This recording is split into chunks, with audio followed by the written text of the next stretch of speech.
అందరికీ నమస్కారం. కాల విశేషంలోని రేపటి పంచాంగం వివరాలు.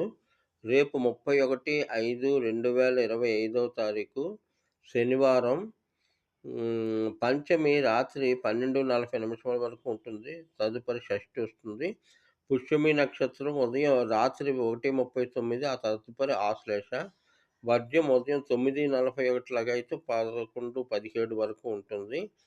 శనివారం కాబట్టి పంచమి ధ్యానానికి మంచిది. పంచమి పూర్ణతిథి కానుక అన్ని శుభకార్యాలకు విశేషమే గాని నక్షత్రాన్ని బట్టి చూసి చేసుకోవాలి. వా కాకపోతే పని మందకొడిగా సాగుతుంది. ఎందుకంటే శనివారం గాబట్టి. మే నెల పూర్తయిపోతుంది.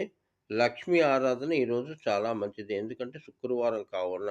తర్వాత మొత్తానికి కాల విశేషంలో రాహు యొక్క